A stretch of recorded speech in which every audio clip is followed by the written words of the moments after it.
All right, everybody. So I hope you enjoyed part one of this episode on Matt Blaze's Enhanced Podcast.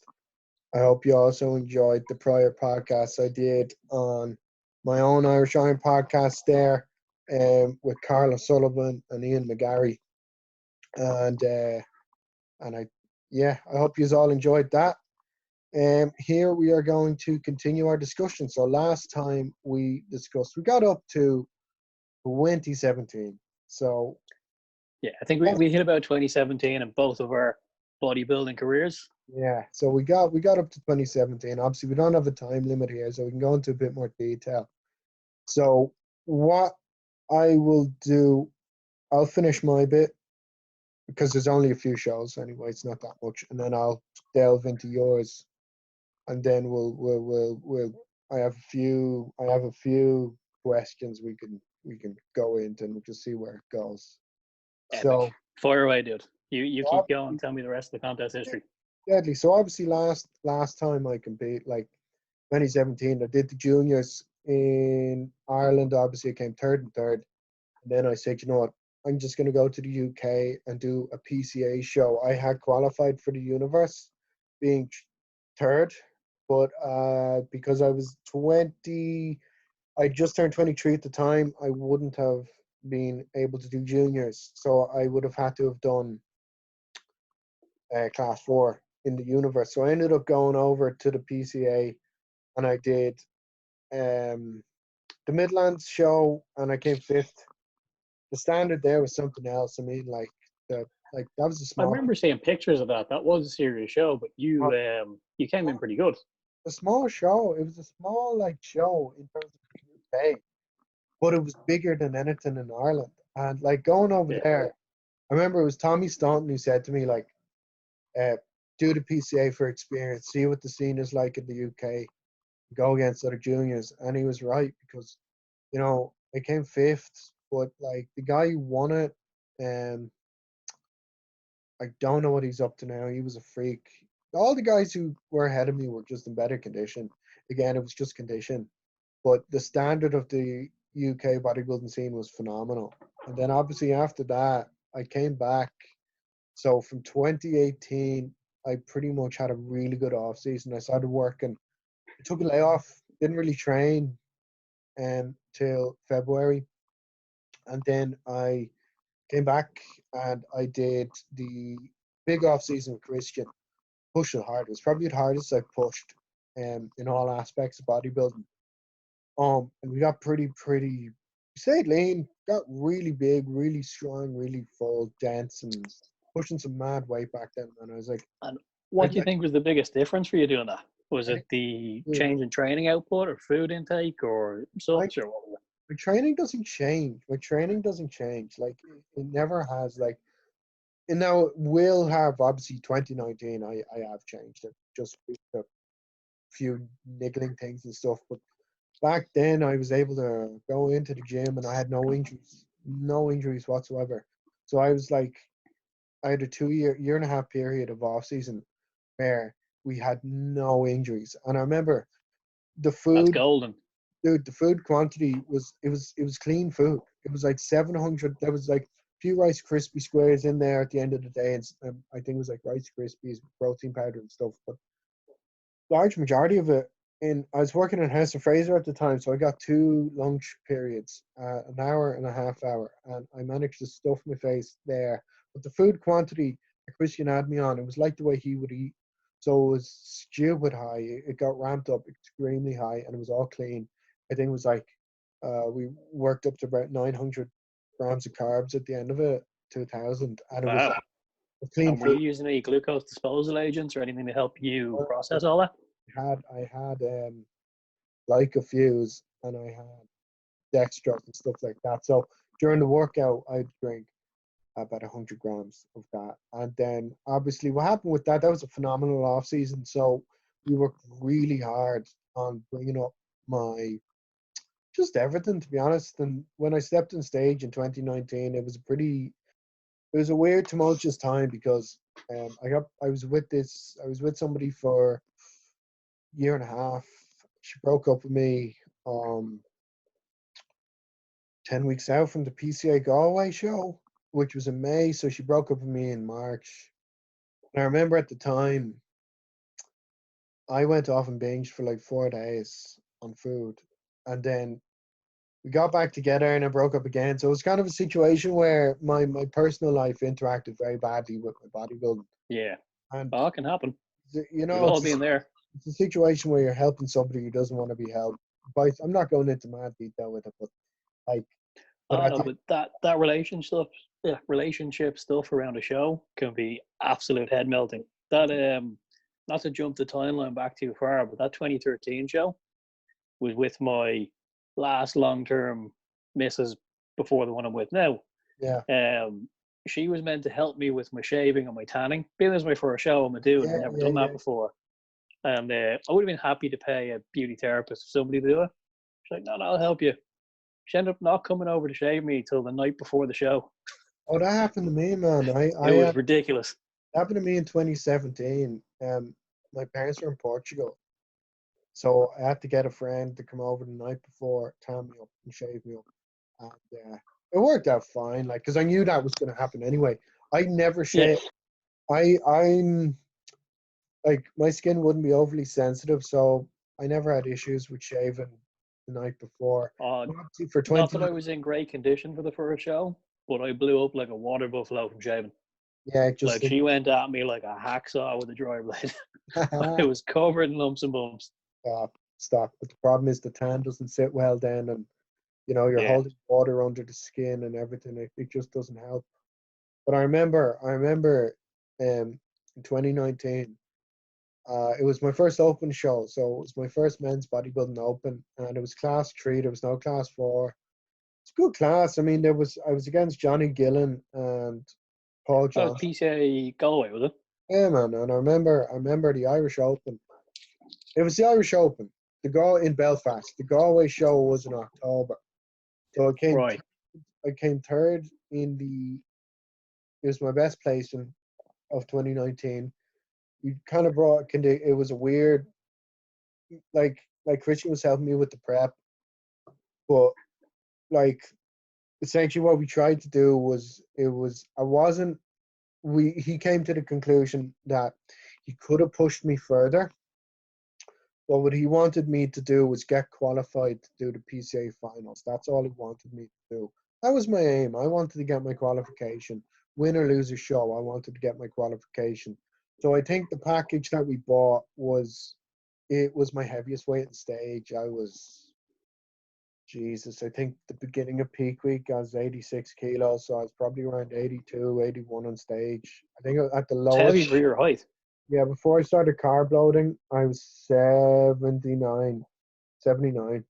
Yeah, 79 kilos, carved up to around 84. So, I mean, but I was conditioned enough to come third. So, but I was big, I was full. Like I was pretty big. Like looking back at those pictures, I was happy.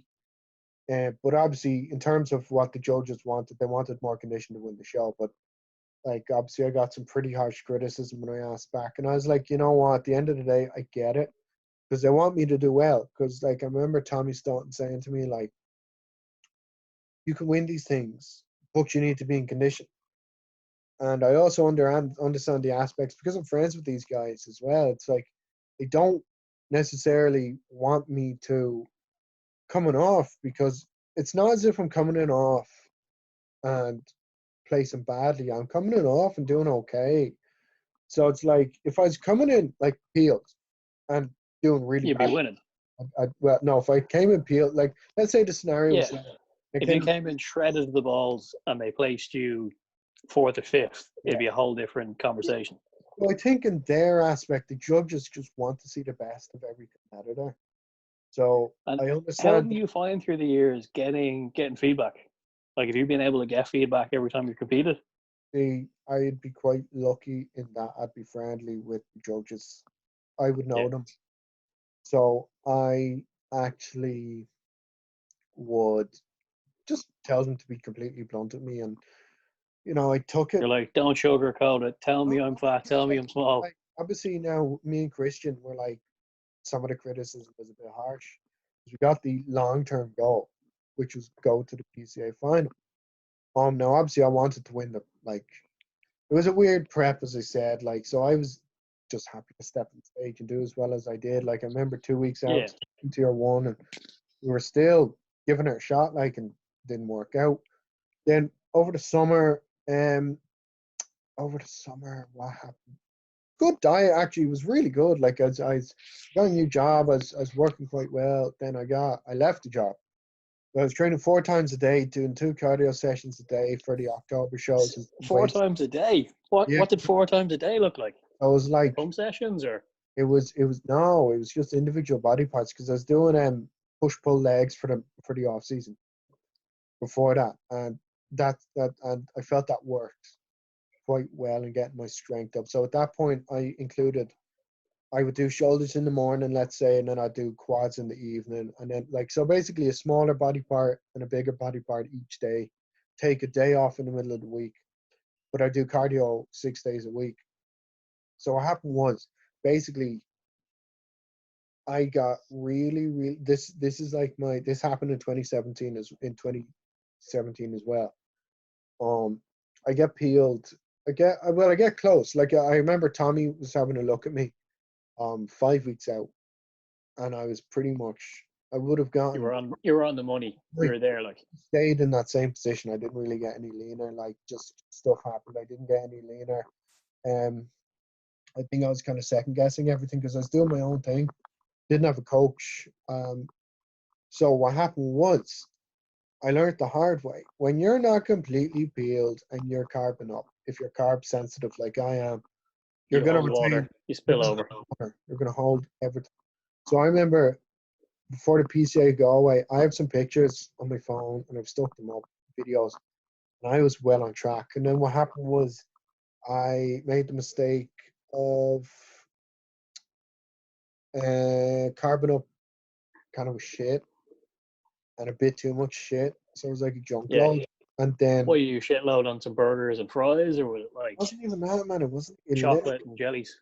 wasn't that bad. It was like for me, it was like bagels and stuff like that. And I had maybe some rice cakes with chocolate, and but it was just. And then I did have like I had for Galway. It was just so much food. So essentially, what happened was I was lean, but I didn't retain. I was lean, but I wasn't as lean. So again, I was against. I came last. There was only 3 of us in the class, so I can say I came third, but I came last. Um, Yeah. yeah, so I was against Brian. I was against. Oh, fuck. What was this? The Uh, NABA show? this is PCA Galway. So um I was against Brian, and then I was against one of Brian's clients. Little short guy, you know him, tattoos. Oh, Miguel. Miguel, yes, Miguel and Yeah, Brian. yeah. He never comes in out of shape. It was fucking field on. It wasn't the biggest. And then Brian was obviously just more conditioned. I felt he was lacking a few body parts and stuff like that. It's the same judging as the NABA show, so and the PCA show earlier, basically. So I think the whole thing was, oh, you're not lean enough, and your tan was off. So I didn't do a contest tan. I did like a basic, really dark, normal tan, and Yeah. essentially I took a Lasix the night of and the morning of the show, night before, morning of the show. Obviously, What was your potassium intake like that week? I don't even know, man. Like obviously, Because Lasix is a repeating loop for like a few hours, so like a good 5 to 8 hours. that's what I find the secret is with Lasix use. People never have enough potassium in their system when they take Mm. it. So did you come in flat but holding water? That was a weird look. It was a really weird look. I was holding. My condition started to come true when I was posing and pumping up, but it was a bit too late. Like I had cut. The thing is, my tan was really light as well. It was like really shiny and golden. And I didn't have a good so it just didn't show off what I did have. Like Conor McGee was probably in the same condition I was, but his tan and everything was phenomenal. So like he managed to Yeah. win there. So I was kind of like, it was my tan. I think I would have maybe beat Brian, like, but I wouldn't have beat Miguel just in condition. But like up People, there, people massively underestimate how important the tan is in show. yeah. I Like mean, it sounds like something so unimportant, but there's a reason why, like the Olympia, they have the same pro tan people come in and do it every year, and people go in and it's a whole process. Like yeah. it works. Now, what I But did, I pay the extra to get tanned by Matthew McCullough. yeah, Whenever he's at a show, I'm like, yep, book it in, get his people to do it. absolutely. Sure, he was there when I was. He did it for himself a few times as well. Phenomenal. But the problem was, so obviously I came off that, went straight into NABA week after, and I remember I went no carbs for the entire week beforehand, and Tommy was in Raw at the time, and Tommy was like, just have a rice cake with each meal, and then like the day before, and then the morning, like the day of the show, just cruise in. So like he had a look at me before NABA, and I was looked really really good. Like I was dry, I was hard, wasn't in condition. Like obviously I had a bit of body fat and the glutes and stuff, but my hams and everything, like everything was there in terms of Yeah, I remember. So I was at that show. We were backstage together for that one. I remember seeing you and you were talking about it. You want to do a carved up part. yeah. But the problem was what fucked me up there again was I took I took a Lasix in the morning again. And then what happened was the nerves got to me. So the morning of the show, when we were at the venue, I was posing the back room and I was pretty dry. And then I just began to hold a ton of water. Like looking at the pictures, I was so watery. Like my condition wasn't awful, but I was so watery. It just made everything that much worse. And I came last. It was a decent lineup though. To be fair, like No, it was, Paul was looking pretty good, dude. and Like Billy, like Billy was Billy good. came in. Billy was really good. Paul Hannigan was pretty good, and then obviously who came second again? Dave, Came his name Dave. Dave. I It was is talking to him for a good bit as well today. but he was I just know it was Davey. I don't know his surname off the top of my yeah, head. Davey was peeled, and what happened was just condition. It was just holding water and condition. And obviously, when you're holding water, the thing is, what I learned the hard way was like, if you're at like 90% condition, which I was, and you're holding water, it can literally make you look like you're 6 weeks out, 5 weeks out. Oh, 100%. So when you have that little body fat, you just need to be dry and pulled in because you're not going to lose fullness because you have a little bit of body fat. So what happened was then we had 3 weeks after that till the PCA finals, and I sucked it up and I said, Tommy, help me out. And what happened was it was great because he actually coached me then for PCA finals. I got off all my socials, deleted the apps, and Put the head down, just put worked. it down and just worked. And what happened was we literally we tried keto or close to keto. Is basically no carbs. Obviously didn't go into ketogenesis because the fat content was dismal. So Fairly what low. happened Yeah. was it was fish and asparagus. And what happened was then there was no carb up. Didn't touch carbs. The only thing I had before I went on stage was a burger and fries. And in terms of like it was just steak. Didn't do anything crazy in terms of like like any like the supplementation wasn't crazy. Like out of respect for Tommy, I'm not gonna say he said don't tell people on public Yeah, yeah. what you took and did, so I'm not gonna. But in terms of No, food, that's all respectable. but I will say like it wasn't crazy. And I bought in my best condition. Yeah. So I was peeled. I got down really light. At my lowest, it was 74 kilos, and I was on stage earlier that year at 84. So I was Yeah, like, that's a serious difference. Like, so I pulled but down. I'd say you're as close to peeled as you've ever been. I was peeled down a lot, and I'm like the only thing that wasn't in was my glutes. My lower They're a back. bitch to get in.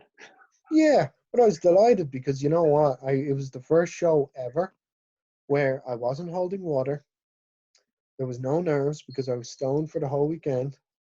Um, Oh, and I think I heard a little bit about that from Carl. yeah, so Carl was with you basically, for that one, wasn't he? yeah, my anxiety, like the problem is, like my anxiety is what lets me down a lot of the time with the competition. So went back to 2017 when I came third and third. My anxiety wasn't there. Like, and I came third. I was dry. I was hard. I was really good. And then what happened was in 2019, Michigan wasn't there.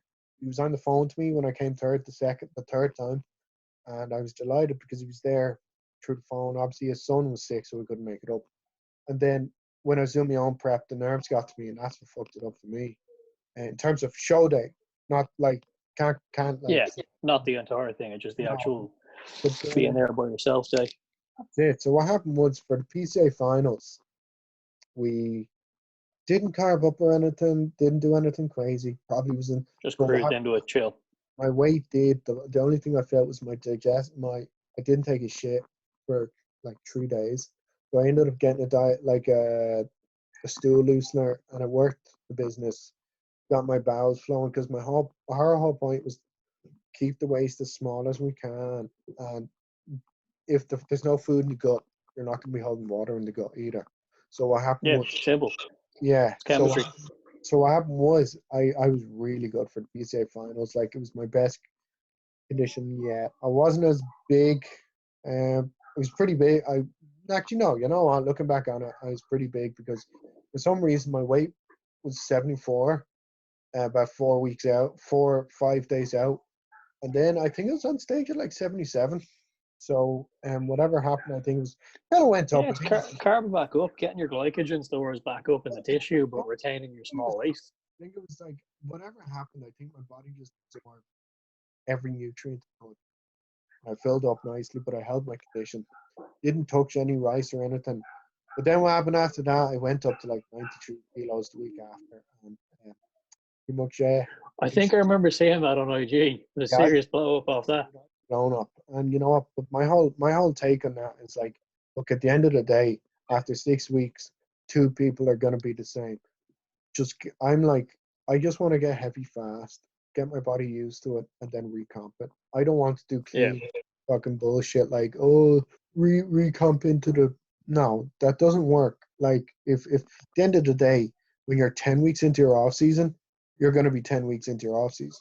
So let's just get to a position where you can push it first. That's my competitive history, man. So the yeah. next show I will be going. Obviously, I'm training now with Niall Kinsella in Gym X, Goat.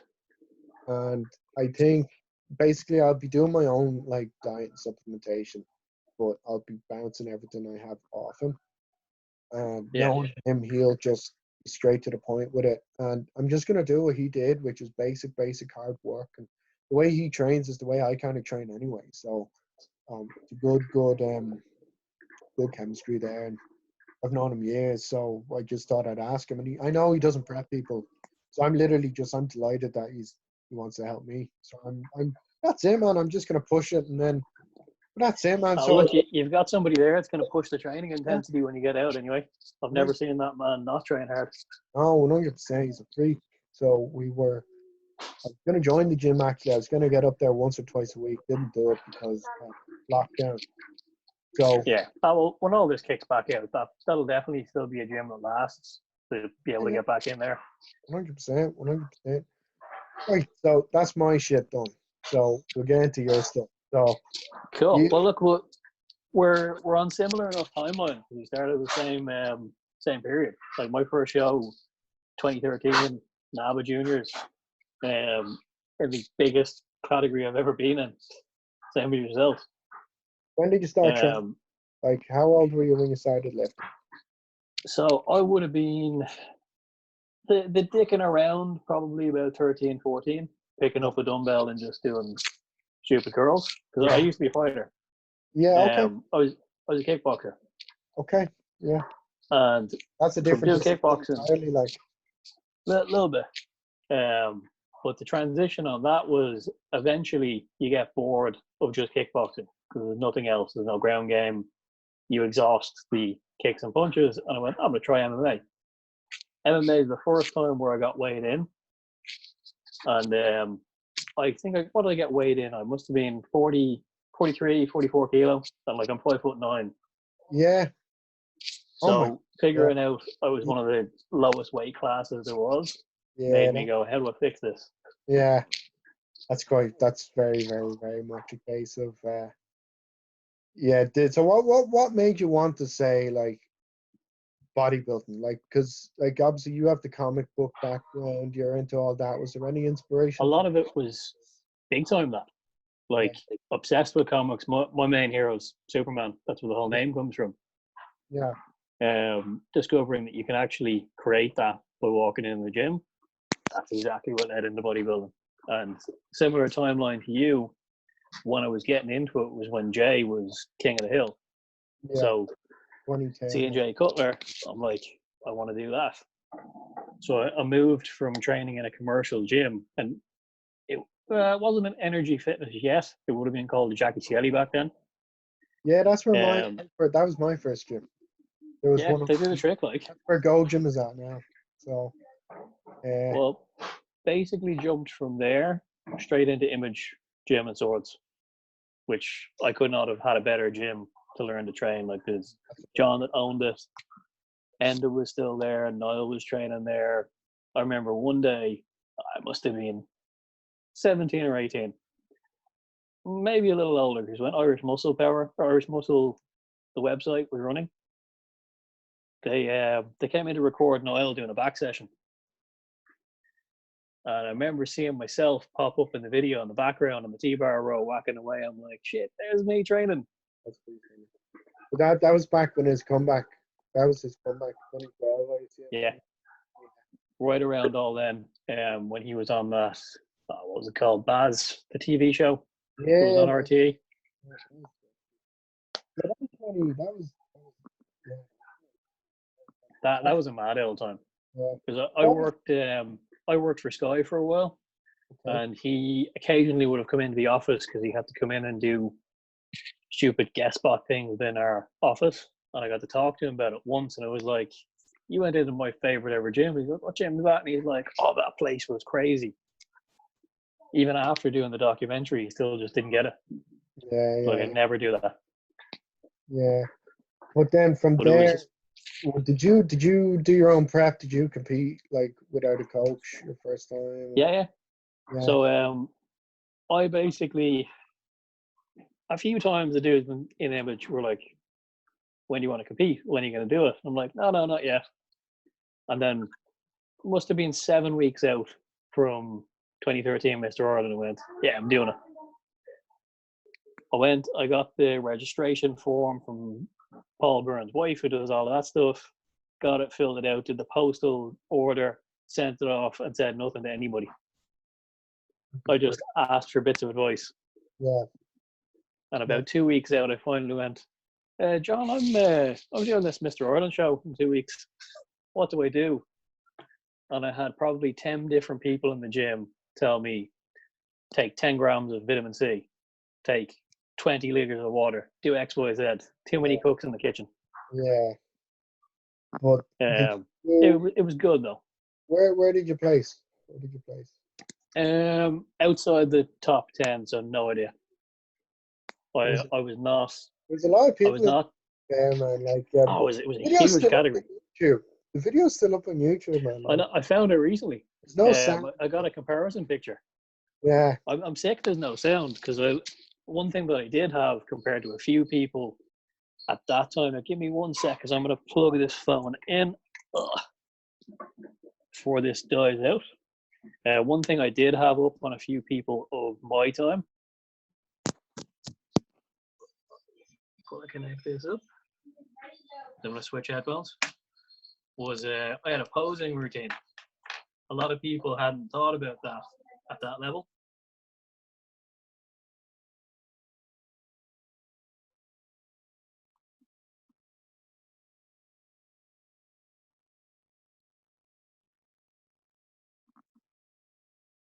Dropped out in the process of plugging in the phone.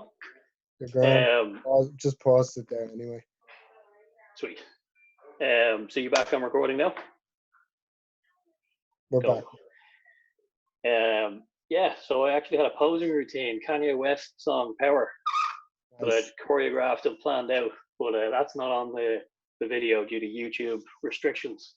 Yeah. But They didn't play. that was my first show. They didn't play my music for that.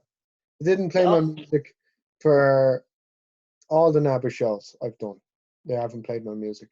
No, they did play for 2019, so I was up there for a good like 2.5 minutes because they didn't stop playing. So I kept posing Which till ain't bad. Free posing. Get out, was get moving. quite funny. But after that, though, did you didn't do RBBF, did you? Did you just do NAVA?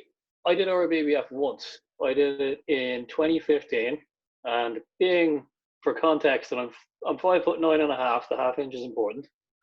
I decided I was going to do the under 80 kilo class. At the time, I kind of walked around at about 86. Yeah. I thought, yeah, I'll be able to diet down to this. I'll be the biggest in the class. I had no thought process of, everybody's going to be this height. Yeah. They're going to be So I'm peeled. backstage down in Limerick University, walking around backstage going, where's my category?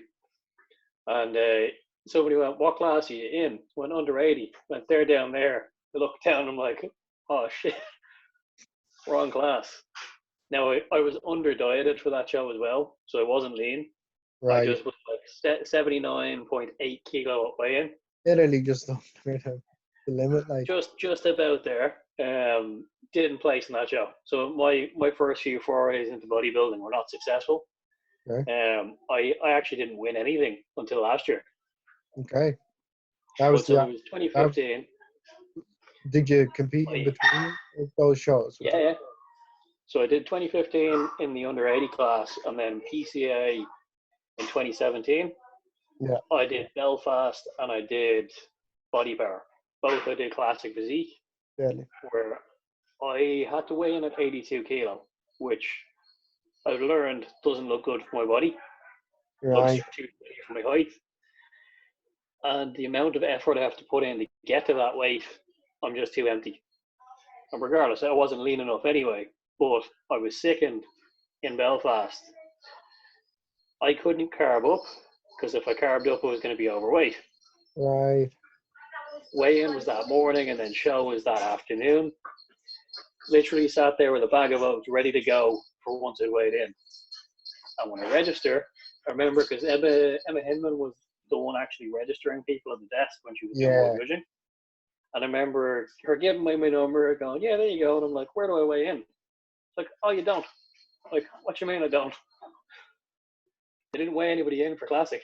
That's pretty funny, man. No, PCA don't. Man, PCA is all about the look. It's like if you look classic in PCA, it's no weight cut off. So yeah, not like different organizations in that sense. But there's also, yeah, I think that's pretty funny. I was snapping. You came back 2019 and won the Irish Muscle Power under 90. In the under 90. Now there was I only beat one of the dude, so it's not like I smoked a whole category. Yeah, but a win's a win. A win's a win. It's a first place trophy that's sitting on the counter in there. That's it. Then in the overall, I competed against Brian Carey. He was obviously walking mountain and an absolute gent. Field as well. Yeah. Oh, he was. That's probably the best he's looked yet. Like he placed in the Worlds, I think, a couple of weeks before that. But that show, backstage looking around, it was like, right, I can beat him. Who the fuck's that guy? I didn't know him yet. Yeah. But it was an enjoyable day, and I remember it was probably the first time showing up to a contest, and like you had with your most recent show, no anxiety, no like, oh shit, what am I doing next? Everything was locked in. Even like my food prep, I've learned from past mistakes for what you eat backstage, fucking your stomach up. Rice cakes with a bit of jam. Simple. Easy to digest, not much, just taking it in.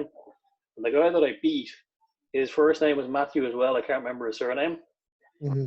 The reason I beat him, like he had a decent bit of tissue on him. He was a little bit heavier than me. His gut was blown out. Okay. Backstage, he was like, oh man, do you want some peanut butter or some chocolate or anything for your rice cakes? And I'm like, no, I'm good. I'm going to keep sitting here at the dry rice cakes and a little bit of jam. And he was kind of looking at me like, are you nuts? You need peanut butter. I'm like, no. So I stood up, nice tapered waist. A lot of people get carried away with the carb up process behind the day. Big time. Like I'm well used to UK was the same thing, man. Like a lot of those guys were carbon up heavy. Didn't realize insulin was so utilized back then though.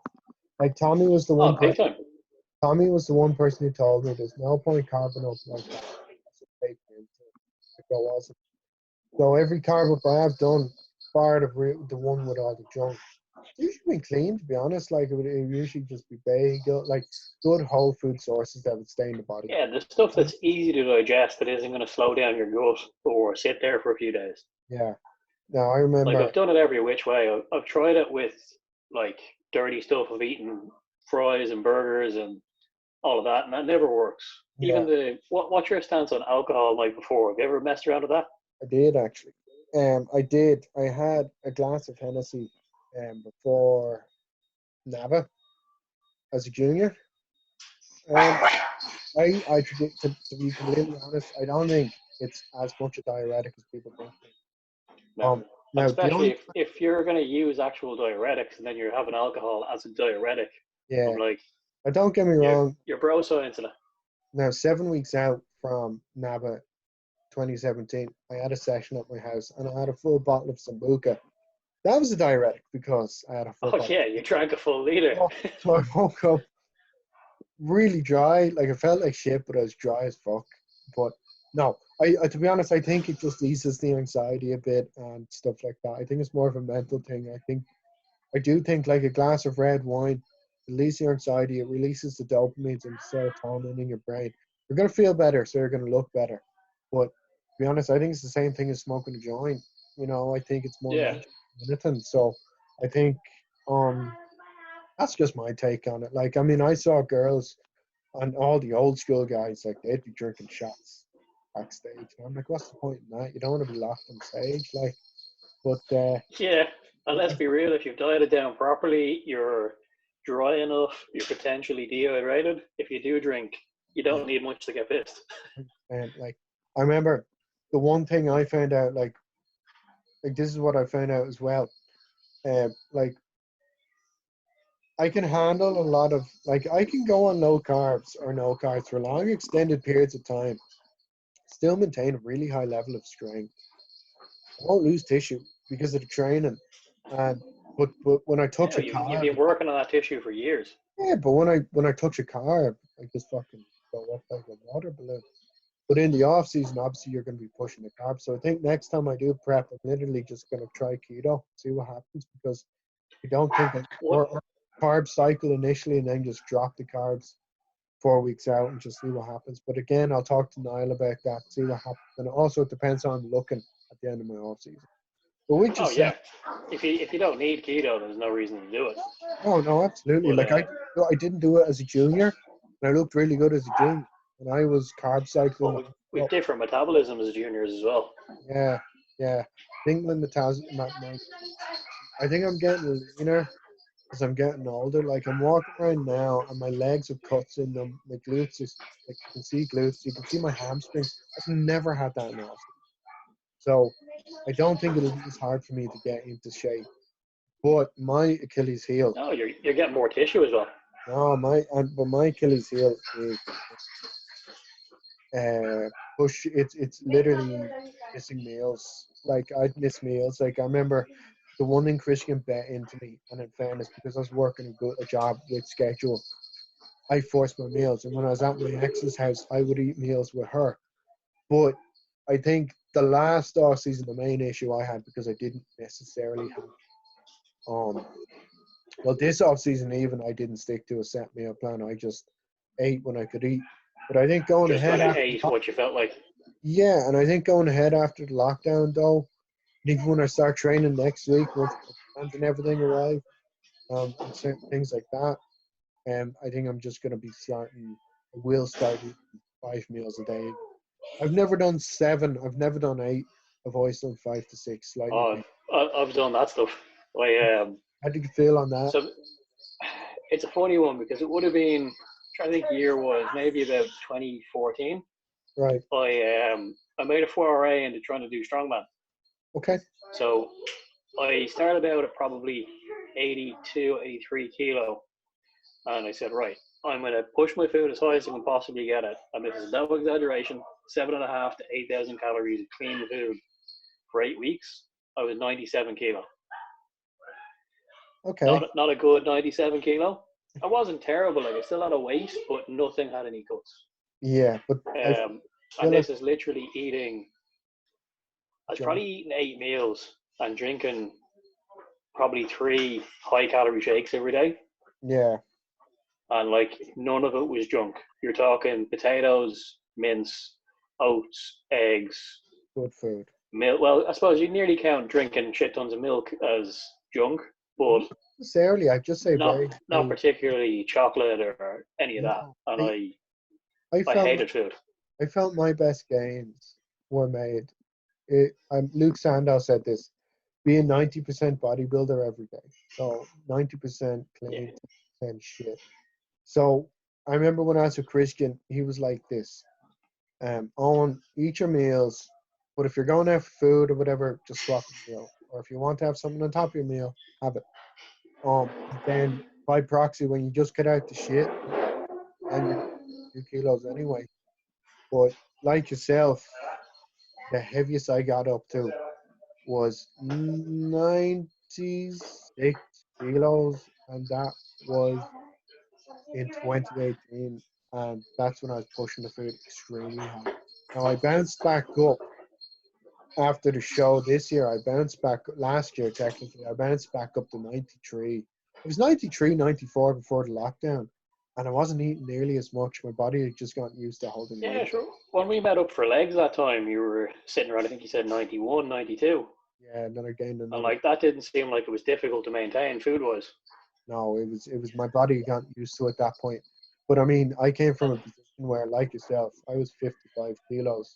Now I went up to 65 kilos within about really fast. Then I went up to 79. Then I went up to 84.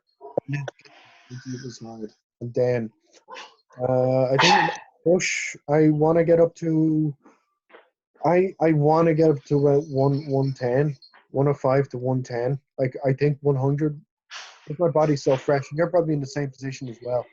It'll Uh, go up. it's an interesting weight to be at. So 97 is not the heaviest I've ever been, Yeah. but because I worked with Enhanced Athlete for a bit. Like Yeah, I was let's their distribution manager. Yeah, actually, we'll go talk into this because this could be interesting. this. You've had a very interesting. A lot of Irish lads don't have much international experience. You were Yeah, dealing with one of the more well known. I would call him an I'd extreme call him character. I call him well known. he's entertaining. He, yeah, he's a controversial figure.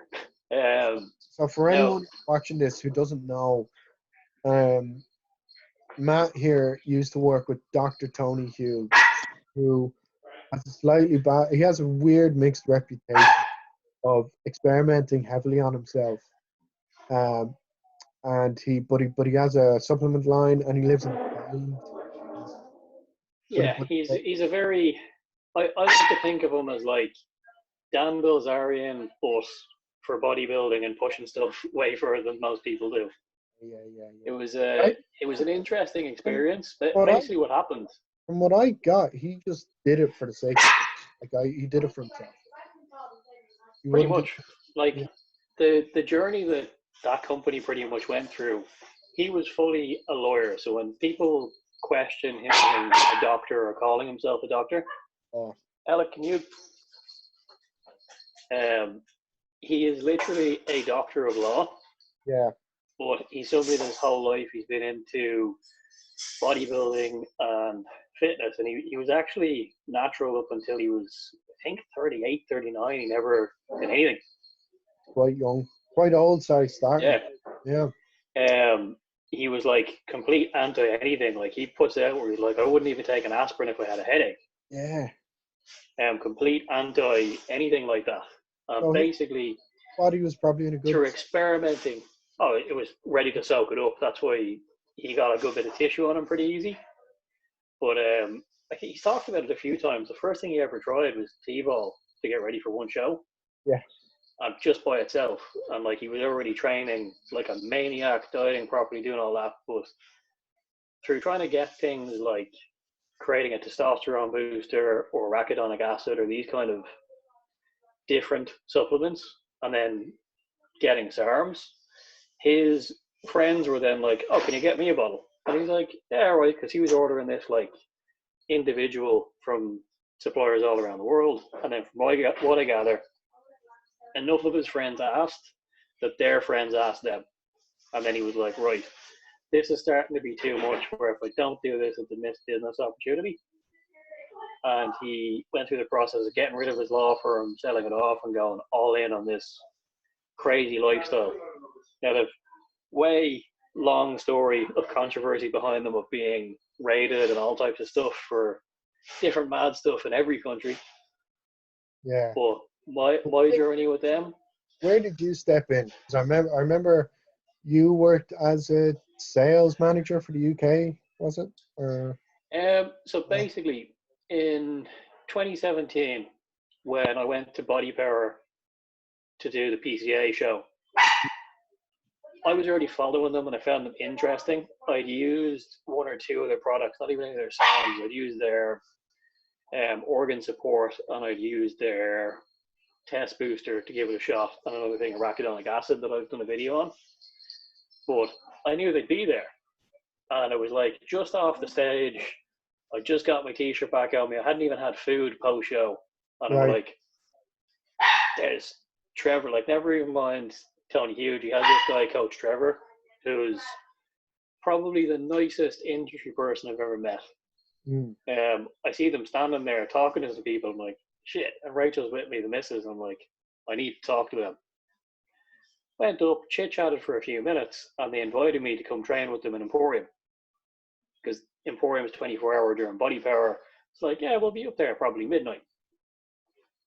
Went up, trained with them, ended up being in a couple of videos with them. And it pretty much interacted then. They have the American company, but then they sell distribution rights to different people around the world. Yeah. The guy that ran the European one was from the UK, and they invited me to be on the UK team as an ambassador, sponsored athlete, whatever way you want to look at it. I had a discount code and I got X amount of product. But I have a sales background from working in Sky. The guy that was running the European company wanted to move from the UK to somewhere. We ended up going to Bulgaria. But he took me on a couple of trips. We went to Malta, we went to Jersey, a few different places trying to decide where we were going to set up. And he hired me as a distribution manager. So we ran the whole company. I got to interact with them all a lot, got to learn a lot. It was a very interesting process. Yeah, yeah. And what made you step down from that and go into full-time coach? It was a few things. So the European company wasn't going the way it was meant to because we hit a lot of stumbling blocks when we first opened. So he temporarily paused his company while we were moving everything over to Bulgaria because you can't run an international distribution center while you're moving all your stock and setup from country to country. When we reopened, the plan was, right, let's kick it all off from January. This will be perfect. So he put the site live while stock was due in from the US. And we just did not realize how long it would take to get a 5,000 kilo, no, what was it? No, 1,500 kilo pallet from the United States to Bulgaria and through customs of stuff they'd never heard of before. Yeah. So you're talking like, I think it was about 12 weeks before we actually had stock. But because we opened the site, we had like 100 grand worth of sales in a month. Oh, crazy, man. Crazy. But So that sounds all good, but the problem was it ruined the, I don't want to say the reputation of the brand, but it ruined the trust that if somebody orders, they get their product. Because it was literally me emailing going, sorry, bro, still waiting on customs to give us the stuff. Yeah, yeah. So it meant then we cleared all the backlog, got people their products, but then it was very difficult to gain the trust again. So the company was grand. It would have taken long, but it wasn't going to progress for a long time. And plus, the missus was not a fan of living in Bulgaria. Have you ever been there on holiday? No, man, I haven't been abroad since 2014, bar competitions. So, um, Wow. but I'd like to go. I'd like to go to. I have a few places I want to go to, but I'd say it's a different. I know the Eastern European. It's a different atmosphere. It's, to be honest, I quite enjoyed living there in some regards, but the problem is we lived in Sunny Beach, which is a Right. holiday town. Yeah. Great when everything's open, but it literally closes in September and doesn't reopen till May. So there's Yeah. nobody there. Now I know the one thing about Bulgaria is all the anabolics you can go into a pharmacy and buy. Oh yeah, So 100%. the That's pretty much, I was over bodybuilder, 100 kilo while I was there. so as a bodybuilder, you're getting pharma grade shit and it's legal. So that It was next level. It was hilarious sometimes, to be honest. Like you'd be walking in to go, "Hey, what do you have?" And the pharmacist would be like, "What do you want?" but the thing I figured out is this is my whole take on it because it's legalized because it's pharmaceutical grade. You know, you're buying it out of a You legal need vendor. less. It's going to be non-toxic as it's not going to be Yep. filled with heavy metals from making it in a bloody bathtub and then a microwave. It's going to be higher quality stuff. It's going to be less toxic on your body. So the regulation is actual regulation. It's like Well, cannabis in the US. So see, the way that it worked, technically speaking, you weren't meant to be able to get anything without a prescription, okay, but no pharmacist cares about that. yeah, Over yeah, there, they're so lax that they're just like, yeah, sure, look, we have it. It's gonna make us money. way of thing. But that's the thing. I'd rather take less of something. And like I'm not going to name names, obviously, but like I've been using the same stuff for God knows. I'm 25 now, I 19. I can So imagine what company. yes. So 6 years, and it's actually I know who's making it and everything. So I'm in a very good position where I know it's non-toxic because I've been taking it for so long, and my bloods have come back pretty damn good every time. The only time I ever go outside of my current vendor is when I need something that he doesn't get. So, but if you're in a position like you were, it's a lot easier to Oh, procure it was stuff. perfect. Now, the other thing you're after reminding me by bringing up bloods, that Yes. country, like, as much as, like, our healthcare system is technically on paper should be much further ahead than a country like Bulgaria that's technically classed as a third world country. It's not really when you're there, but it's how it's classed. Yeah. For blood work, they have these places that it's called Lena BG, which translates to laboratory, Bulgaria. Right. There's like 2 or 3 of them in every town. And literally, you walk in, there's a registered nurse sitting there, there's a list on the wall, all in Bulgarian, that I just have to get translated, of what do you need tested in your blood. And I Okay. So, kid you not, you get whatever you need tested. So anytime, if one of us had a cold or we had something we felt we were slightly off, well, just go get bloods. We'll have yeah. to get this, and this checked.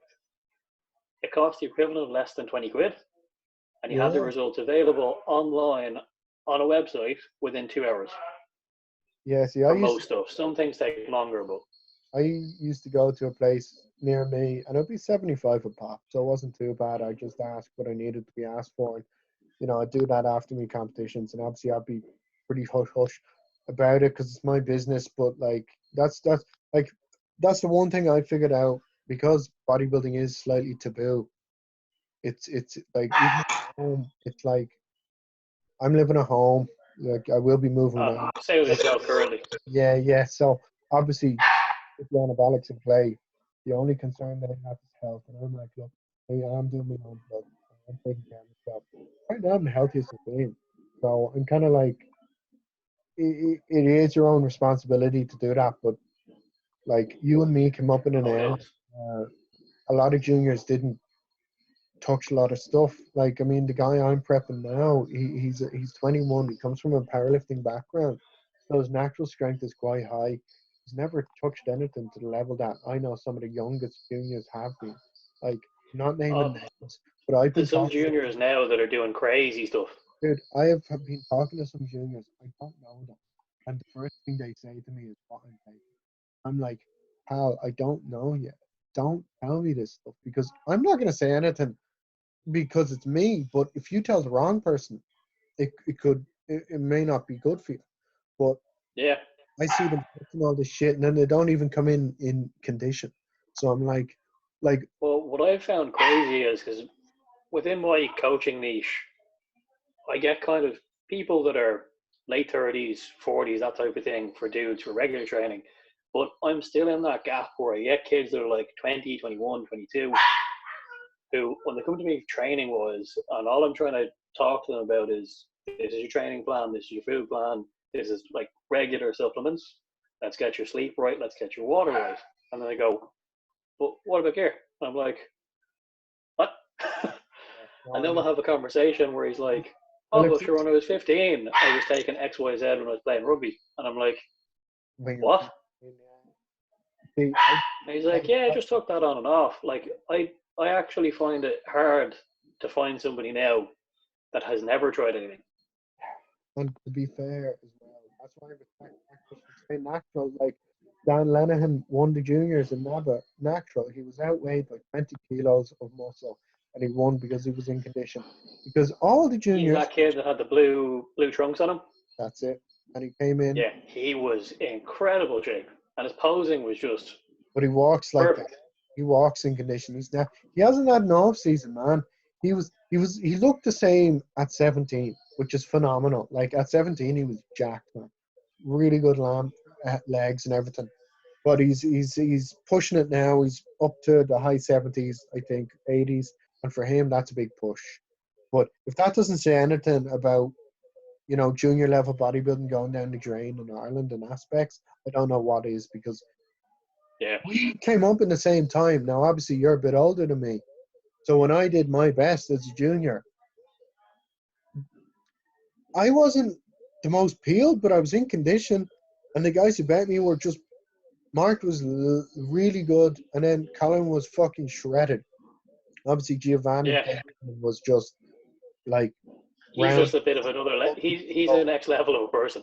Yeah, so yeah, did you see the pictures of him like before the muscle contest now? And I was like, Oh, when fuck, my gym was still open, him and Wally were coming in on day passes. stock. And like we have a few relatively big people in the gym, but everybody was like, who the fuck's that giant? Yeah, Giovanni's bulked up to, he's like 105 now.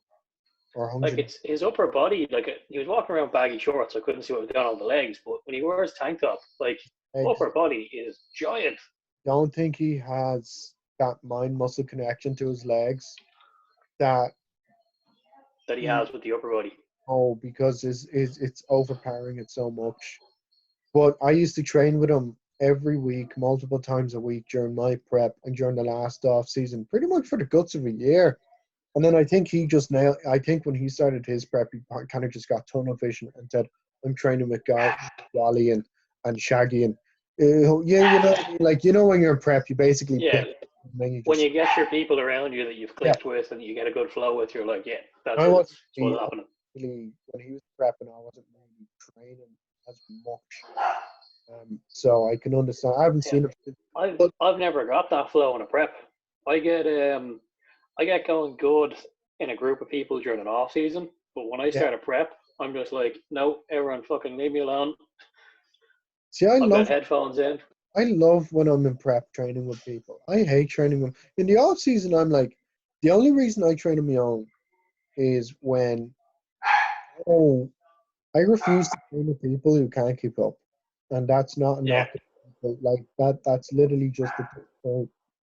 I don't. Well, it's a waste of training session for you. And at the end of the day, if you're training a body part once a week, you've only got 52 weeks or 52 opportunities in a year to train that. Yeah. So if you're going to lose Well, 10 of those training with people that can't. this is the first off season where I have done major body parts. Again, and I every so often I will train twice a day. Because I can. I do like what I did. Justin Compton did it, and I found when I train twice a day, it was great. Like I love push pull, I really do in terms of just building strength and power. But in terms of bringing up lagging body parts, I think one muscle group per workout or two. If you're doing like triceps and pecs or something, but yeah, Yeah, if you've got the recovery ability and you're getting enough food in, there's no reason why it doesn't work. 100%.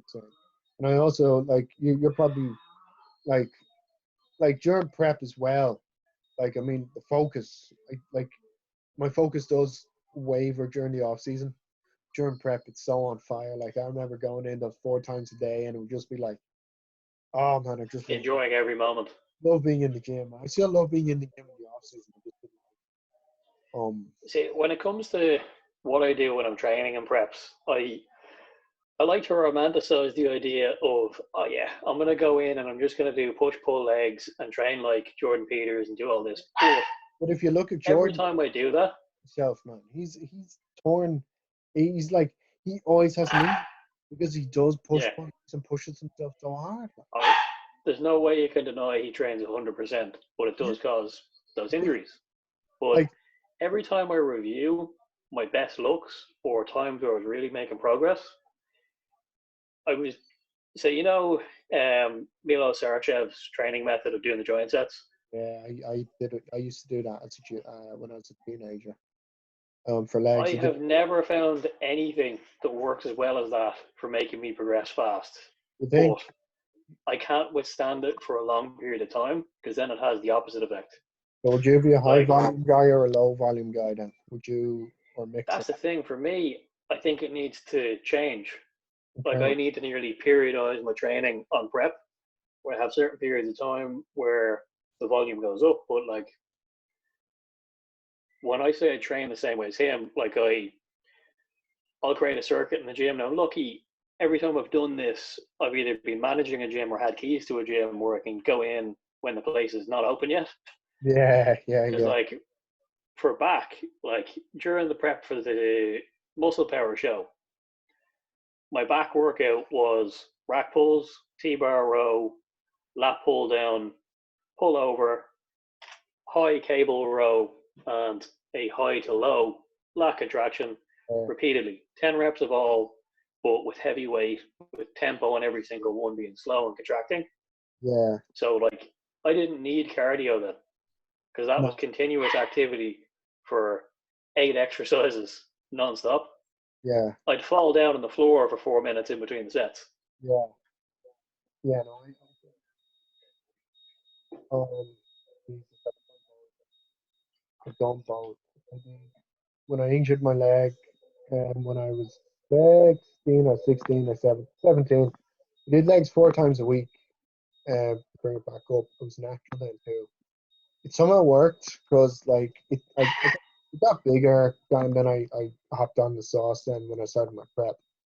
But at 18, but I remember high volume. I could be wrong in saying this, but I think people misconstrue things. Like even when you're doing high intensity for legs and upper body, you still want to have higher volume with the legs. Like I mean, you're walking on Oh, them. definitely. They're faster twitch muscle fibers. Big They're time. going high repetition. So like even when I'm doing high intensity legs, it's going to be sets of 10 to 12 instead of as opposed to We'll 6 to say, 8. like, working calves. Now, calves aren't something that I particularly possess. I'll continue to push them and try and make them grow. But a lot of people think, oh yeah, I'll just do calves once a week and do 3 sets of 12. And I was like, both of your calves have developed to be able to hold your entire body weight by themselves thousands of times a day because humans evolved to walk nonstop. Yeah. You have to push them further than doing 3 sets once a week. I nearly think to make them grow 3 or 4 times a week, Would train them you to failure. would you be like myself now? Would you lose fullness in the upper body and lower body depending on how you train it? Like I found I'm bottom heavy as it is, but I remember my legs were the most ridiculous. I remember in terms of size, 2019 before 2019 uh, in spring, and I think that was due to my training. It was a very heavy, high volume approach. But it was heavy, like it was drop sets, it was everything, it was like tempo failure. And then with the upper body, I would do high intensity stuff. I'd be in and out in 40 minutes. Now, Yeah, I'd be similar enough, but I'd be kind of the opposite way around. I need the higher intensity stuff to keep volume on my legs, okay, yeah, but for upper body, I need a little bit more volume to the workouts. Like, it's not that I'm in and out quickly, but I yeah, need a good few sets. Say for chest and shoulders, I need to absolutely torture them to keep them yeah, full. yeah, I'd be I'd mix both. Now I wouldn't stick. I'm not like a high, high intensity guy or high volume guy like some guys are. Some guys that here. One of the guys I make reference to, I think you need a hybrid. I think mix them. So I'd pick 2 exercises per workout that are going to be high intensity, the rest be high volume. Good example, when we were doing legs, I did low rep for squats. I've never done. I always did. Like the heaviest I go is 10 reps for squats, and but then with leg press I'd go boom, boom, boom, boom, boom, and Yeah, everything 4 reps else. in. I'd max out my strength with the first couple of exercises, and then obviously lift as heavy you can. But what I do now is the warm-up sets would be higher rep ranges. So I wouldn't be lifting as heavy necessarily on my final sets, but my joints and stuff will be able to take the beating more so because they're warm. Like a good And actually, example, on that, because you've obviously done your course with Elite. Was it Elite? and it was elite. It's a great course. Great course. I loved it. So off the back of that, because obviously you've got 10 years plus training experience, has doing the course taught you anything extra about ways you can be warming up and priming up your training sessions? Dude, dude. All Game the changer? all the advanced training methods I knew because I do them. But Yeah. what I didn't know was the stretching, the warm-ups, and stuff like that. But like I think the way they taught the coaching was it was a lot more anatomy, physiology based, and then learning the preparation. Like the first 8 weeks of the course, man, we were basically just doing basic stretching, basic stuff. I never really did. Like I know all the advanced stuff now, The good stuff. like all the like rep because we were doing the advanced training methods, and I was like, oh, I know all these. But it was more the stretching things and everything. And I've been blessed that I have a very flexible lower body. I have been blessed that I have good joints and everything like that. But I have also learned from that course. I There's a never, lot more you can do to keep them healthy. yeah, man. Like it was even postural, like deviations and stuff and everything. Now, if I was working with somebody, I'd obviously try to fix their body mechanics so they can perform certain things, and not have Well, sore knees. once you do that, everything else flows perfectly. 100%. Like one person I look up to a lot from a coaching point of view is Ben Mikulski and how he goes through coaching people, even if it is from distance.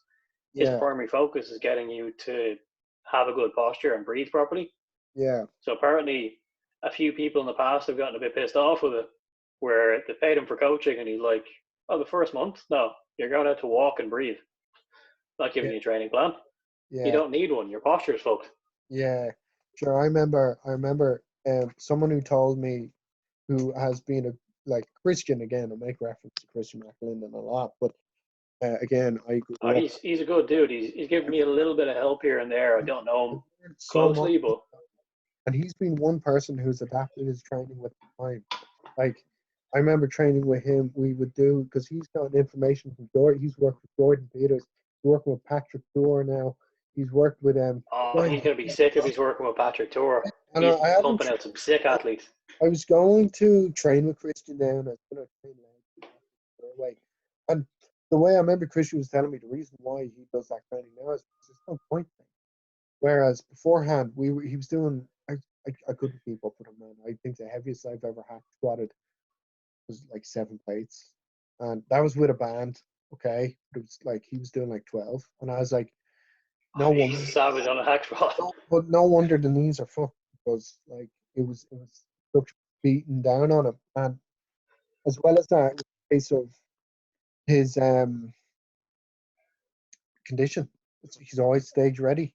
So Yeah, I'm kind of like, yeah, the course did. Going back to the course, I think um, going into it, it was like biology in sixth year, and then I learned a bit more in stretching. I learned how to basically go about working with skeletal issues, certain things. Like obviously, you're not going to be a physiotherapist, but it was great. So I think combining that with what I know, I think could be in a good spot. Obviously, with the macro calculators and calorie counters, you can do that online and like get someone's average calories and then tell them, look. Oh, you can. And I assume they taught you all of the formulas for working that out as well, though, did they? Yeah. But like, Because it's great using the calculators when you do it in the background. Like I use my PT Hub to make all my client plans now. But if you're having a face to face with somebody, yeah, it you can want, be really it can be, to be honest, like ego wise, it can be a bit impressive to be able to go, oh, that's your body weight, cool, I'm just going to work this out, use the yeah. Harris Benedict formula, figure it all out, and they go, I whoa, remember, you can do I that know, on a piece of paper. I remember like training my client and like for the exam. I remember the guy didn't have it. I remember doing the warm up with him, and it was like, right, we're gonna go through the Borg scale, and I was like, yeah, nobody knows what the Borg scale is unless you've done Yeah, a training course. So, unless you explain it to them. yeah, but yeah, no, absolutely. Going forward, I'm excited because I don't think it's gonna feel like work. Like No, to be honest, it never does. I Like don't. I did my course in, what I want to say, You did it. 2011, 2012. I did a little lane in DCU a long, long time ago. Yeah, And yeah, I've always jumped in and out of the industry. I've always had a client since leaving college. yeah, But anytime I've left it, I felt like there was something missing in the life. And I'm like, always returned back to it. And now I'm all in on it. but I But think what I would recommend over the next X number of years, always be trying to learn a little bit more, doing more courses, doing more seminars, things to get better and better. yeah. I think you're in a good spot though as well, where we're coming up on the hour mark, and we're past the hour mark, I think. So Cool. we'll talk for a little bit more. Yeah, I'm getting Let's hungry. yeah, I'm due a meal shortly. Basically, I'm on a rest day today, so I've got more fat. let's Can't wait. we'll talk a bit about your obviously you're a coach, and you'd be a case of where you're fully self-sufficient on that. Like you got in that base, but did you find like I record another podcast with you, we can talk this a bit more in depth, Oh yeah, but for sure. So it's nice to like that's my whole point. Like getting into the fitness game now, I think a lot more people are looking for someone to help them on their journey. And I think we're in a position where after this lockdown as well, people are a lot more wary of their health. So I think oh 100%. this is brilliant timing for it. Like I can't like everyone's gonna be dying to go training. Like I think I'm gonna sign up. I'm to be honest, I might even depends what gym. I know Mark worked. Does Mark work in FBT as well, doesn't he?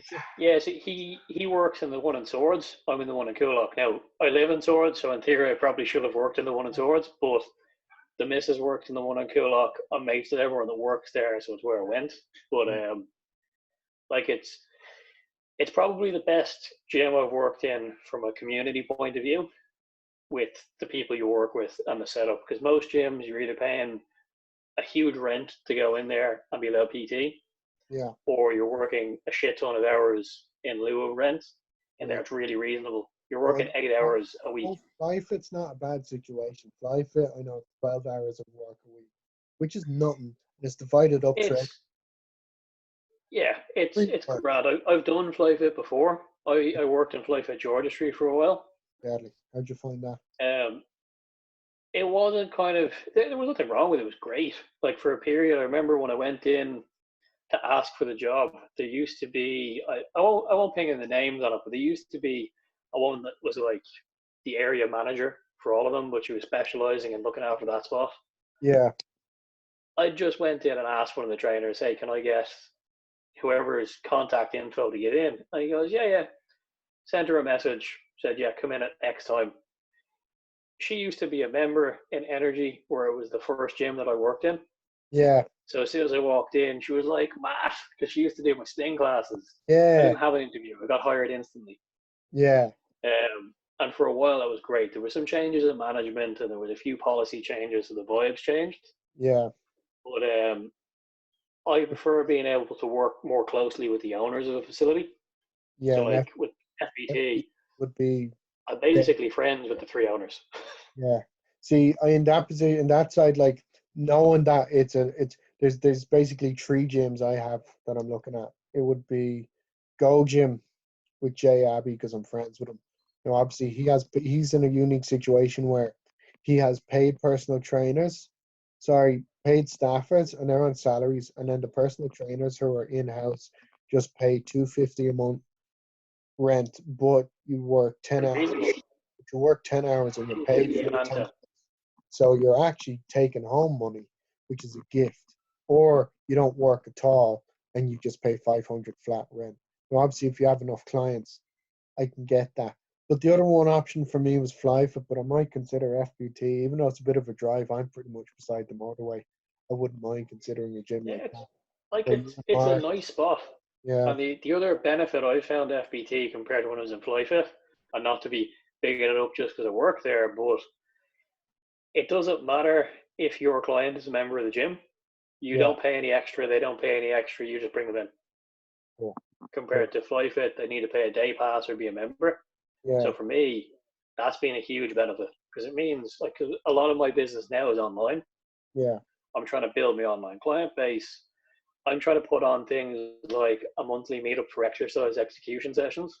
yeah, So for me, I'm then not paying X amount of extra money to bring a couple of bodies in.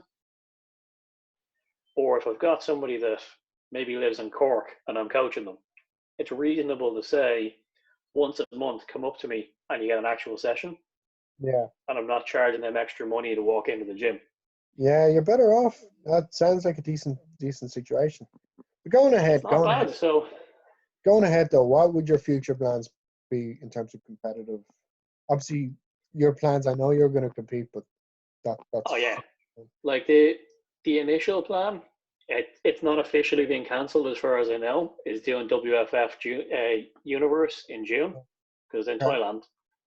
Um, I'll see what happens with it being cancelled or not cancelled because Yeah. that was due to be the 20th of June, but there's actually another show on the 13th of June in Thailand called Mr. Siam.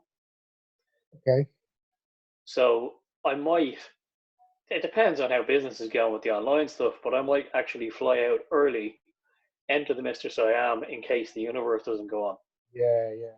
Are you going to do Because October? I'll see how things go. Because like the plan would be do that show. My business mentorship group and my coach are part of the same group. Um, they specialize in getting people photo shoots. So the plan would be do my show, jump in and do an absolutely sick photo shoot at the end of June, and then see what happens. Because I would like to compete again in October, but to be realistic, for me to make improvements, I'll have to donate a lot of my time that I need to put into building the business. Yeah. Because the only good thing in lockdown has been doing stuff that was going to take me months. I've just worked non-stop for like since day one. Are you being out I've of made work? a shit ton of online programs, and I'm fed up of looking at Excel sheets. Oh, man, that's grand. So where can we find you? What socials and stuff? Easiest thing is on Instagram at the Enhanced Superman. Um, Through there, currently I'm doling out a free Facebook group in the link in my bio for my training stuff, where I've got a couple of free workouts and bits and pieces. So if you look for the Academy of Superhero Physique's Facebook link in my Instagram, that pings in there. And you're going to catch me on my podcast, The Secrets of the Enhanced Superman. My most recent episode will have Owen on there, where we had the first half of this conversation. All right, look, it was good having you on, and good luck.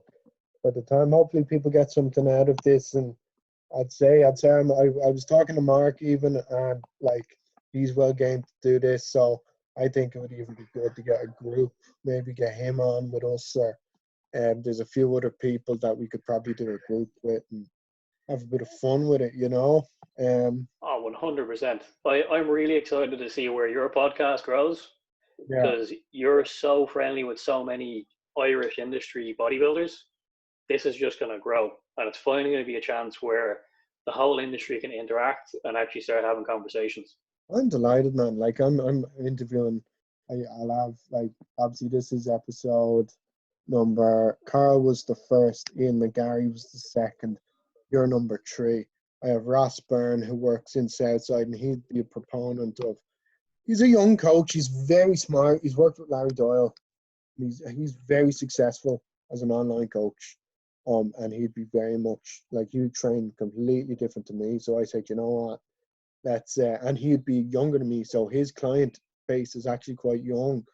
But it's like, it's hard training, but it's very much adaptation, and with the stuff I don't totally understand. I understand the mechanics behind it, but I don't do it. So him, and I'll have Lachlan Gannon on, Conor McGee, and Shane Cullen. So I have a good lineup of people coming up. I'm excited to watch these episodes, dude, and listen on to them and see how these conversations go. Yeah, and then eventually we get these big panel round table chats going. 100%. People are being so negative on news and stuff. I want people to focus on the good, and I'm like, take advantage of this time to make something. Like, there's no financial gain whatsoever from any of it, but I'm like, you know what? If this can establish myself a bit more in terms of getting clients and getting my base out there a little bit and everything, as well as introduction, as well as free entertainment and information and education. There we go. That's all I want. Well, the way I like to look at stuff like this, it isn't any direct financial return immediately, No. but it's an opportunity for people to see what you're capable of as a coach, what kind of guy you are. So eventually, it will pay you back in the people will come back in. It's going to be a sick opportunity for people to see who you are. Yeah, all those guys who are doing proper podcasts, they've been doing it. The problem is people do 1 or 2 and then they stop. So I'm kind of like, let's get. Ain't gonna happen. I'll keep on your ass. If I don't see podcast episodes come up, I'll be calling you now. Be like, dude, where's the fucking next episode? 100%. Well, look, dude, it was good to have you on, man, and I'm sure we will do something again. I'm excited. Definitely. And when all this lockdown madness is up, we get some training videos in, we get some meetups, we have some fun. 100%. And I think as well as that, like, yeah, man, 100%. That was deadly. So I'll just click. Sick. Stop recording.